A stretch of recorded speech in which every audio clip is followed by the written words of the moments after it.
I'm Vicki Elliott, mother of Cole Elliott. I'm Shannon Elliott, father of Cole Elliott. So I met a aunt of a young lady that lives at St. Mary's who told me about St. Mary's, and that started our St. Mary's story. I came and visited, and then eventually my husband came and visited, and we felt that St. Mary's was the place for Cole.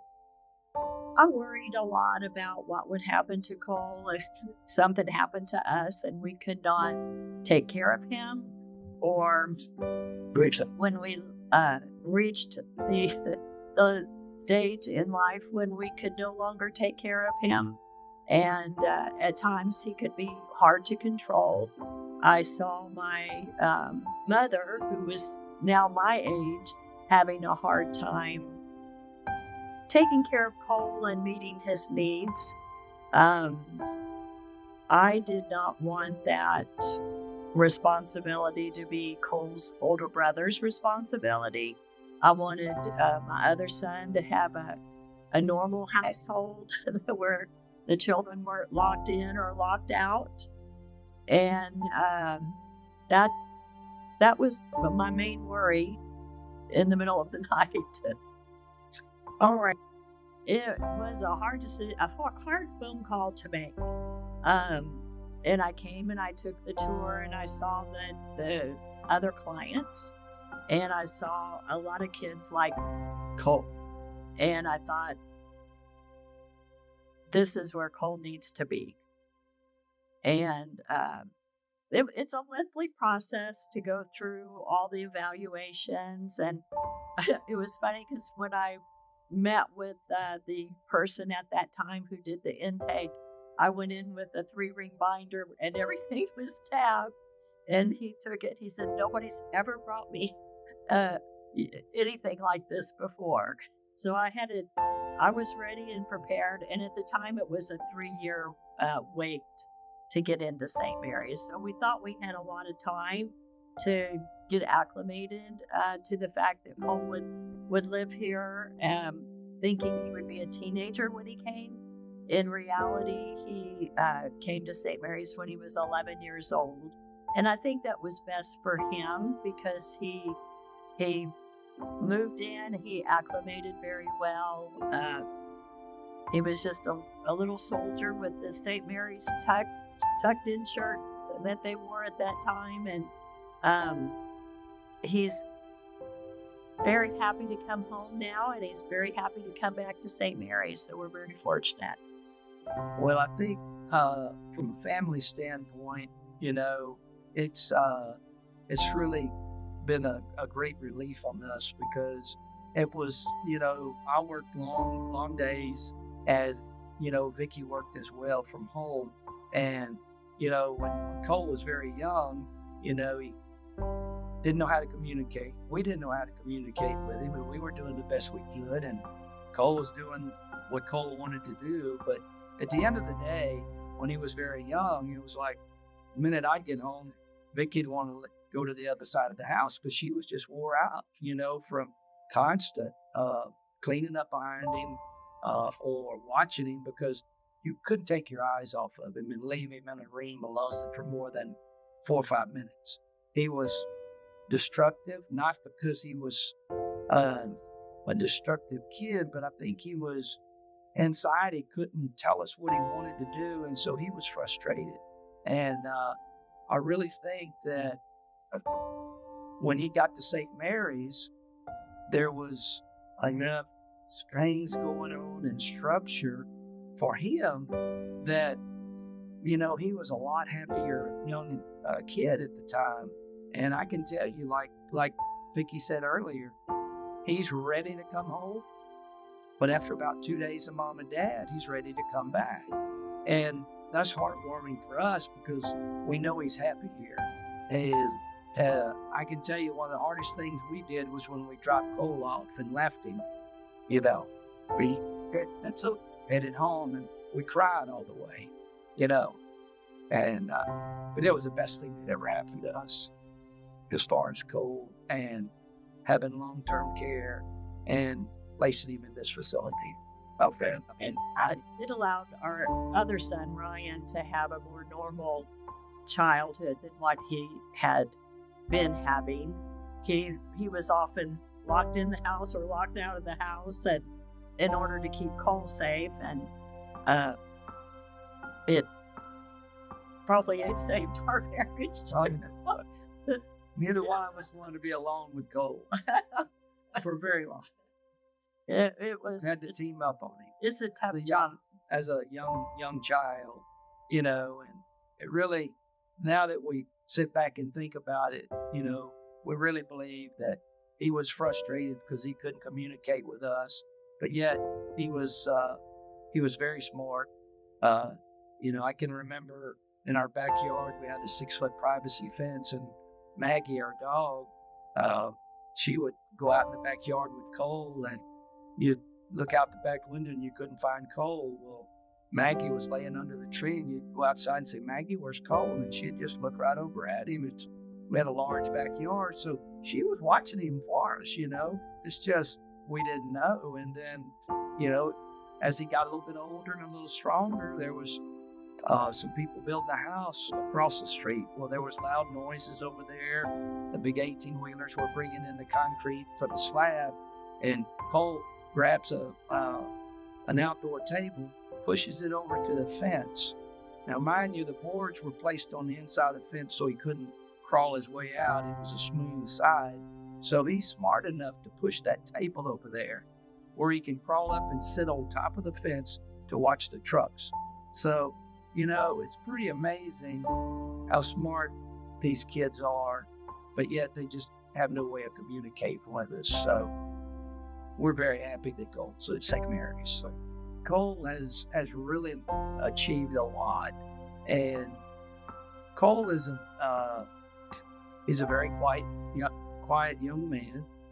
His most favorite thing is going out under the trees or in the yard and breaking the sticks up into very fine pieces. He loves to do that for some reason, and I can remember when he was a very young, and we just moved into our house where we currently live, and there's a pond in the backyard, and so Cole wanted to go out, and I wasn't ready, so he went out on his own, and so I was watching him from the back porch, and there was 2 wild Canadian geese that had landed.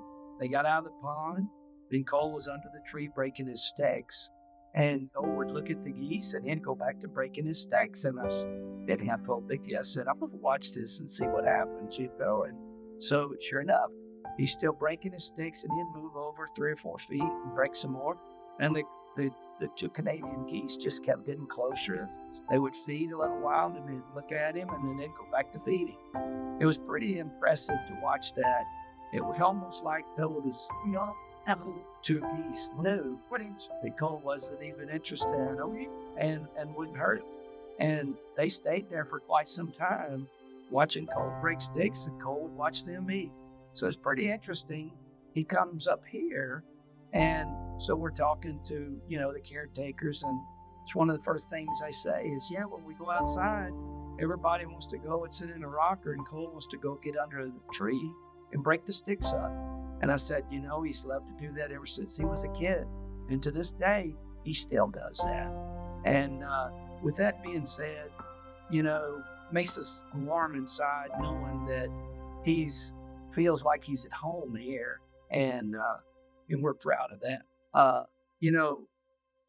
We'd been approached by St. Mary's. We were, parents here, and we were, always looking for ways to raise money for St. Mary's, and we had done pretty much anything you could imagine. Select cook. So we sold cookbooks and fairs. Then we moved into, having plates sell on the weekend, jambalaya, and it was a lot of work for very little bit of money, and and we were just always looking and brainstorming, trying to figure out ways to raise money to help St. Mary's with the needs that they had. And so, we had a party one night in our hangar, right down from our house. And we invited about 200 of our closest friends and said, hey, we're going to have a party. And my wife likes a party. So we decided, there was some other couples that are good friends of ours, and we kind of got together and said, hey, why don't we throw a party down at the hangar and we'll barbecue some hamburgers and hot dogs for the kids, and we'll just have a little gathering of our friends. And so that started coming together, and our other friends said, man, that'd be great, let's do that. And then one of them says, well, why don't we hire a band? And so we said, man, that's a good idea. What do you think that would cost? And we started running the numbers, and it was like, I think it was going to cost each couple maybe $200 or $300 to pitch in for a band. And then we started talking even more. And then the next thing you know, we're talking, well, we have a band, we need a stage for the band.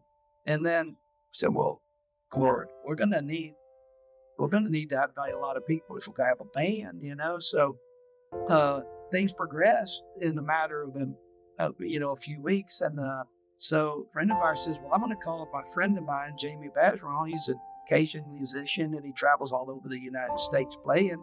And we're going to see if we can get him to come. Well, sure enough, we told, our other friends about it, and they called Jamie and said, hey, man, we'd like for you to come play for us. He said, absolutely. And so as this started progressing, we said, well, we'll see how this works out. So we sent out the notices to all our friends via text messages or emails and said, hey, we're going to have a live band. Hey, by the way, Jamie Bergeron is going to play music. Y'all come, bring your lawn chairs and bring your own beer and all. We're going to have hot dogs and hamburgers and, and some chips, and just spend the late evening into the night. So, man, we got it all lined up, and we're sitting there and we're, just a few days out. And I said something about, well, why don't we put some type of donation jar up, or maybe one of the other parents, mentioned it, and then we never really thought about it. And so right before the event, we talked about it, and we said, well, man, why don't we'll put a donation jar up? And me and my wife, Vicki, were talking, and I said, well, why don't we put a 55-gallon drum and think big? Maybe they'll fill it up with money for us. And so a friend of ours painted, it was a nice, beautiful blue 55-gallon drum that's some chemical had come in, and he cleaned it out, and he put a big picture of St. Mary's on the drum. And so we said, well, we're going to put that in front of the stage. And then we started telling Jamie Bergeron, what we were doing. And he says, well, you know what? I've got my heart's in on that. He said, you just pay for the band. I'm free. So we got a discount, a huge discount. That was amazing. And so that night, we put a hole in the drum. And so everybody was there, had a great time. And of course, Jamie kept telling everybody about the drum, that he needed it full before he left. And so, fast forwarding, the next day we're cleaning up. And so we said, well, let's see what kind of money we have in that drum. And I don't remember. It was $75. So like right at $7,500 in that drum. And and so, man, we were all of us couples were excited about what we had just, happened to us. And so, Vicki and I were laying in bed that night, and I said, we may be on to something here. She said, well, what do you think we should do? I said, I think we should have an airstone for St. Mary's. And hence, this is our, fast forwarding now, this is the 5th year since the first year. The Runway. That's called Rockin on the Runway. And so we started out with just playing music. There was no air show. It was on our runway. We have a grass runway at our house. We have a big, large hangar. Cleaned the hangar out and had places people to sit and play music and listen. And then that was number 1. So now we just completed number 5, I believe it is. And This year we cleared $190,000 for St. Mary's. So we're fast approaching our goals, and we've got the structure there now, and we know what we need to build for St. Mary's, and we're hoping within the year, according to Bo, that we hope to break ground on phase 1. So it's a very exciting time for us because we feel like that we're making a difference for St. Mary's and the residents here, and we look forward to continuing our fundraising efforts along with not just Vicki and I, but our family, son and daughter-in-law, and my brothers and nephews and nieces. And it totals up that we had about 80 volunteers that volunteered and help us put this production on. It's a 2-day show, and it's pretty amazing. If you're remotely interested in helping St. Mary's, if you're remotely interested in air shows with activities for kids, it's just amazing how much fun the young kids, the teens, and the young adults have there. And we're just amazed at the people that want to volunteer and spend the money and the time helping us put this on. It takes us a year to facilitate the whole production. So, like, we just finished number 5. Well, the next week, we're already booking events and performers for 26 or 25, I guess you would say. I booked one for 26. And we've got one booked for 26 because we want to get happen. Well, we're getting the best performers in that business, and in order to get them, they're not cheap, and they're in high demand. So in order for us to get on our dates for our show and beat out the other towns or cities that are looking to do the same, do some air shows, so we're booking in multiple years ahead of time so that we can have the best of the best at our air show. So for those of you that are thinking about helping St. Mary's, we have a place for you. And it's a very fun event, and we challenge each and every one of y'all that are interested to give us a call. And if we're full of volunteers, come on and have fun. It's a very fun event. Bring your grandkids, bring your kids, bring your friends. It's going to be another amazing year next year. It's a little hot, but we have plenty of ice cream and cold drinks, and whatever you want, we'll have it there. And the website is rotr-la.com.